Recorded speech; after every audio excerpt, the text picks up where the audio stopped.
It's a celebration of the great race. Iconic cars, the stars that raced them. A chance to hear the backstories and to see the machines unleashed once again.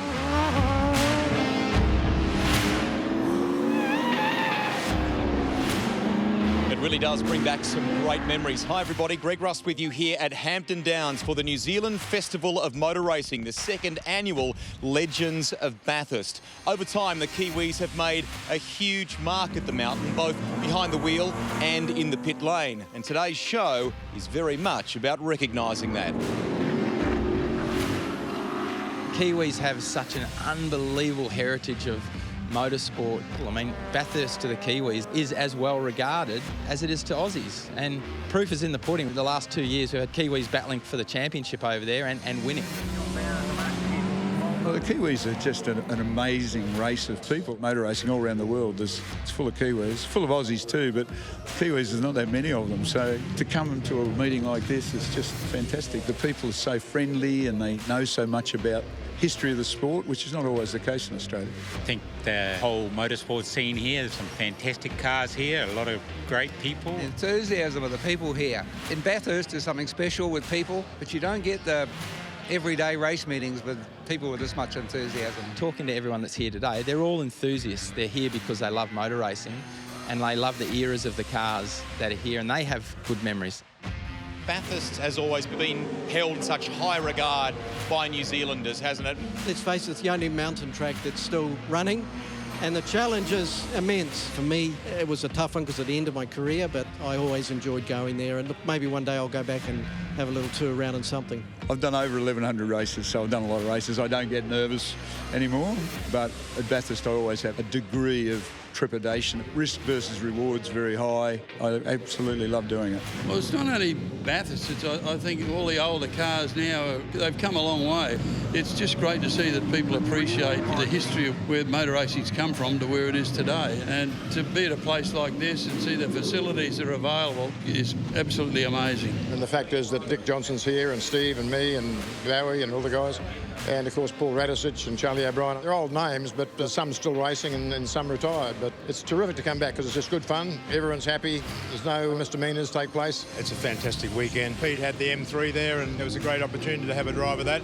A great car, 1987 World Touring Car, championship winning car. It's just so much fun to be here with a lot of people that I've grown up with, and I look forward to it each year. Few names come to define the history of Mount Panarama like Dick Johnson, from the famous rock incident of 1980 to the three very memorable wins that followed. Johnson became a household name and the Ford faithful's answer to the great Peter Brock. His legacy at the mountain lives on to this day with the team now known as DJR Team Penske, one of the most successful in the Supercars Championship. You said something interesting to me last night at the dinner. Am I right in saying when the donations started rolling in after the Rock, that they came from as far as New Zealand and other places? Well, not only New Zealand, like New Zealand was a big contributor. I've been coming over here since 1980, and I think it was the Rock that really set everything up for me, big time, and it was a very special moment to be able to come back the following year and not only win our first championship, but go ahead and win the race that was so cruel to us the year before, which was Bathurst. How many Kiwis along the way, even to as recently as having Fabian and Scotty winning the championship, Ross and Jimmie Stone, there have been lots of Kiwis around you too, haven't there? Certainly, when we're in the winning mode, we've always had a very good balance of Australians and Kiwis in the team, and that's been a really, really good thing for us, because when you've got a harmonious team with a bunch of people that work well together, you know damn well that you've got a really good chance. Was winning the race the year after the Rock that stands out for you, or are they all special for different reasons? There's a lot of good memories, and I think one especially at the start of it all, really after the Rock incident at Bathurst, was the last race of the championship at Lakeside. For me, Newcastle in 2018 seemed exactly like that race, because Rock and I went into that race 1 point apart, and it was the last race of the championship. So whoever beat who was going to be the champion. The same with Scotty and Shane Van Gies. That's what I did with Scotty. I just sort of likened it to the Lakeside times, and I think it worked pretty well. lots of replica cars here this weekend, but when you look back over your wonderful career, is there one car that you've got a particular soft spot for? Look, everybody likes either the True Blue car or the Green Stuff car because they were really tough-looking cars. For me, I think both of those cars are pretty special, but personally, what we did with the Sierras was renowned worldwide, and that's a real feather in the cap of our team. John Bowe also made a really big contribution to the success of your team at that time. And you shared a story for the audience last night. He had a few superstitions, is that right? JB was one of these guys. When he has a superstition, he lives it to the nth degree, I can assure you. And he had a pair of red undies, mate, that it looked as though it'd been chewed by a camel, I can tell you. He was with our team for like 11 years, so we became not only good friends, but it was like a family operation. He's a tough old bugger. He went through some great times and he went through some very hard times, and most people, they pull the pin on it. He didn't. He stayed there and fought on and kept his staff, and you've got to give him amazing credit for that, because ultimately he was saved by the Penske organisation coming along and taking a decent shareholding in it, and now they've given it the resource that it needed. If Dick hadn't hung in there, it would never have happened. Everyone has tough times, obviously different degrees, but you just come out of those sort of things stronger, and you just have the attitude that you find a way out. And we've had some pretty rugged ones over the years, but we've always managed to find a way through it. And when you want something bad enough, you'll find a way to get in. Paul Radisich's Bathurst career highlights just how heartbreaking the great race can be. 2 podiums were counterbalanced by some devastating near misses, but he certainly made quite a mark internationally in the British Touring Car Championship and scoring 2 World Cup victories during that Super Touring era. This weekend here at Hampton Downs, he is back behind the wheel of the famed Ford Mondeo. It's like turning back 25 years. The car just feels like it did in the day. It just does everything right, bounce off the curbs. You can do what the car was designed to do, which is use a lot of grass and dirt, So I thought I'd see if it still handled just as well on the inside of the curb as it does on the outside, and sure enough, it did. But brought back some great memories. It was a great period for motorsport, some fantastic manufacturers, fantastic names racing those cars. I mean, to come out on top in those World Cups made it enormously special. Yeah, well, I've been ploughing around Europe and the UK for 10 years trying to do the single-seater thing.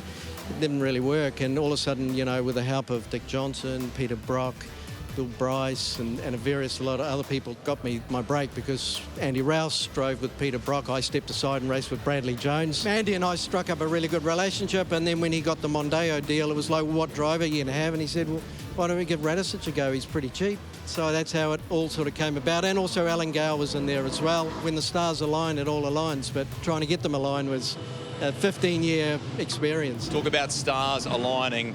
There are those moments in motorsport, aren't there? We've just gone from the highs of the World Cup wins. You've been on the podium at Bathurst, but there were some heartbreaking lows at that place. I've been the crash dummy around there, stood on the podium. One year, I think 99, it was in the bag. We led the race pretty much all day, 10 or 15 to go, got a puncture, and that was the end of it. So heartbreaking. And it's probably one thing that I do regret. I didn't get the opportunity to win it, but I always gave it my best shot, and that's all I could ever do. Graham Crosby is one of New Zealand's heroes on both 2 and 4 wheels. After a glittering motorcycle racing career, he followed up with a successful stint in touring car racing. And that really shifted into gear with the 1986 Australian Touring Car Championship and a Commodore prepared by the Stone Brothers. Now, you've raced some unbelievable tracks in your time, 2 and 4 wheel. What are your recollections of your first Bathurst, and how do you feel about the place? It doesn't matter who you are. When you get there, it is a daunting concept straight away. If you go up to the top there and you start looking down Conrod Straight, and you just realise the elevation is just unbelievable. And you've got to sit in the car at 270 odd kilometres an hour. Things can go wrong. How different was the switch from 2 to 4 wheels around there, and how did you initially cope with it? Oh, the car guys are not going to like this about the switch between 2 and 4. It's really easy. I don't have to worry about getting gravel rash or anything like that. You get this false sense of security because you are contained within this framework of steel that's designed to protect you. Motorbikes, you want to get off the bike as soon as you can in the event of something happening. The fondest memory for me, and it's a pain to think about it, we're running in 1986, about 4 or 5 laps into it, and we lost a drive shaft. We lost 23 minutes, and I think we finished almost exactly 23 minutes behind. What could have been, but that's motor racing.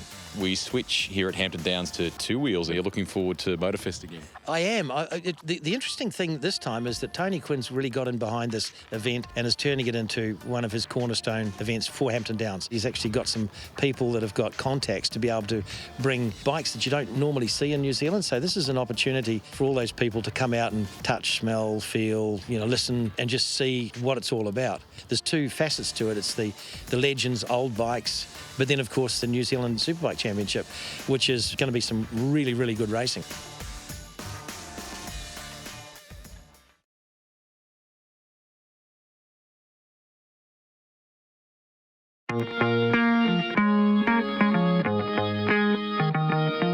While the Legends of Bathurst is a celebration of the cars and drivers the mountain made famous, the weekend covers all eras and genres of motorsport.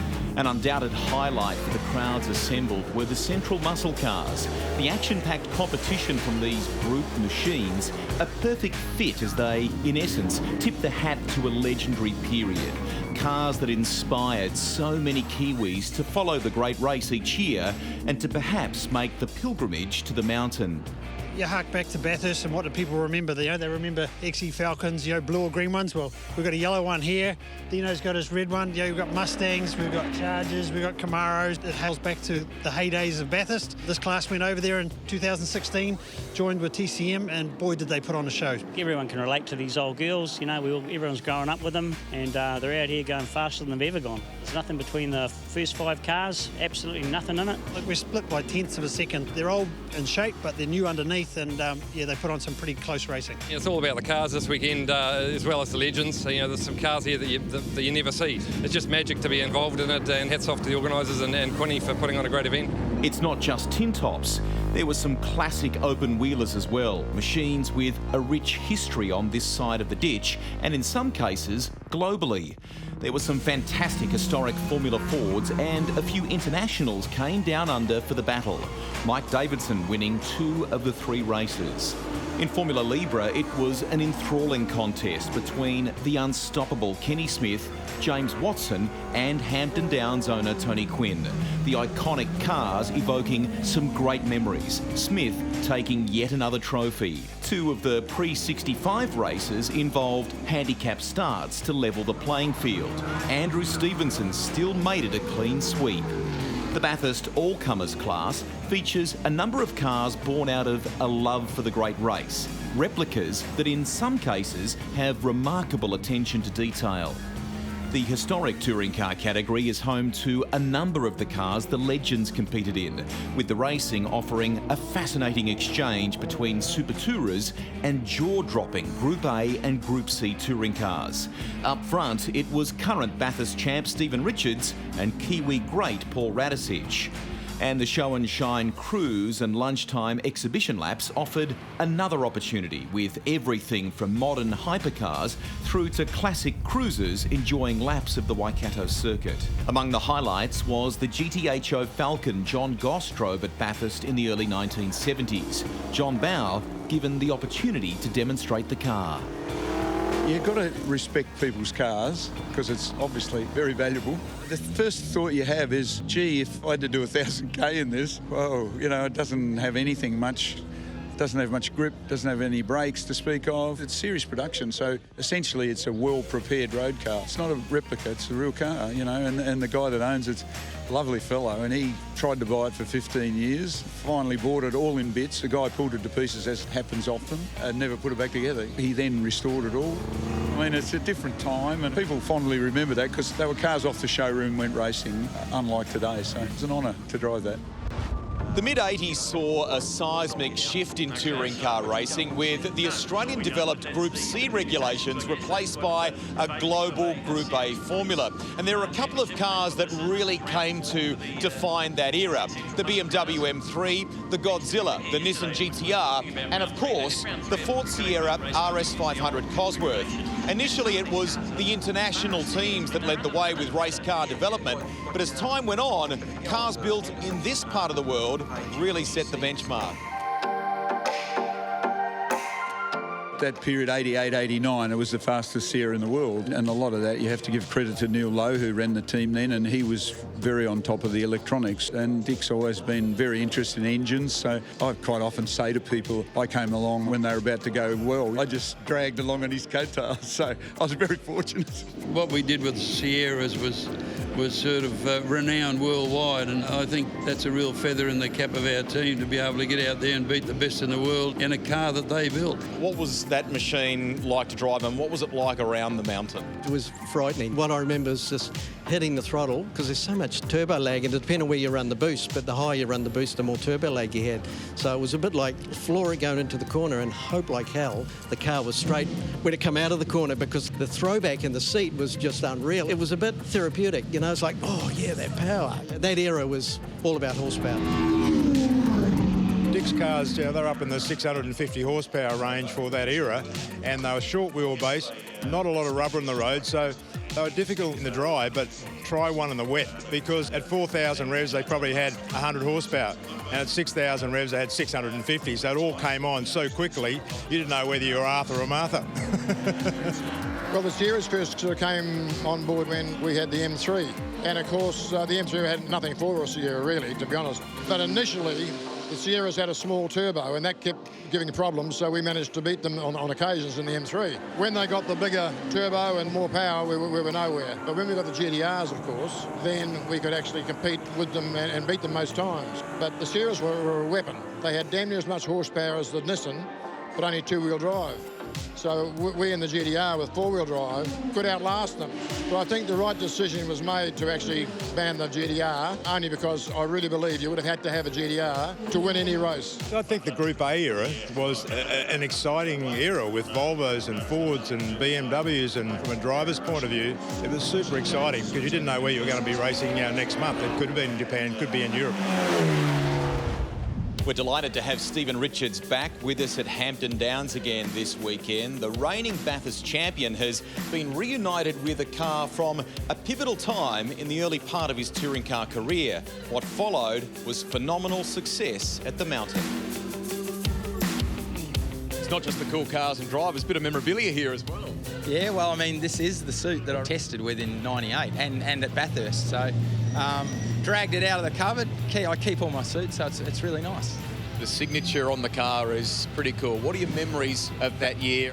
That particular part of my career was pretty significant. Gary Rogers had got me involved in the super touring stuff as well as the V8 stuff, and then an opportunity came up to go to the UK with Nissan because we'd bought a Nissan. That year in the UK changed my life. I had to go and fend for myself. I didn't have a backstop anywhere. I had to go into the workshop. I was working on cars. I did the Spa 24-hour that year as an engine mechanic, but I was still testing the British cars in the Super Touring Car Championship. So probably that era made me the person that I sort of become later on, I reckon. What are the cars like to drive? They are still unbelievably good. These cars at the time were really a platform for what supercars started to develop their chassis from. So they are well and truly ahead of their time. You could put this car next to a supercar and see the similarities. What are your memories of Bathurst that year? I mean, you've been able to share the podium with your dad in different ways over time, but he's in the Volvo, you're in the Primera. Were there places around the track where one car perhaps had a little edge over another? What I do remember is this particular car was really good across the top of the mountain,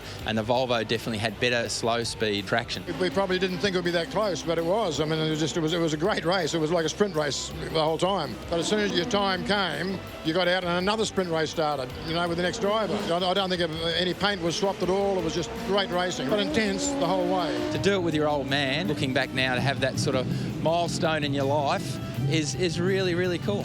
Now 5 Bathurst wins up your sleeve. Remarkable. Yeah, and that year was the first of them. So we came back after that and won with Stone Brothers and Jason Brides. If you'd have said to me in the middle of 1998 that in 20 years' time these would be your results, I would have said, well, wouldn't that be a dream? From historic names like McLaren and Holm through to current champions like Van Gisbergen, McLaughlin, Dixon and many more, New Zealand has certainly made an impact on the world of motorsport as far as driving talent is concerned, but they've equally done the same in the area of engineering. Very much at the forefront of that have been the brothers Ross and Jimmie Stone. Their story began not all that far from here and went on to reach dizzy heights in supercars and at Bathurst. Where did the whole motorsport thing come from for you guys? My dad took me to Ardmore to the Grand Prix in 1958. From that day, I had pictures of race cars on my wall at home.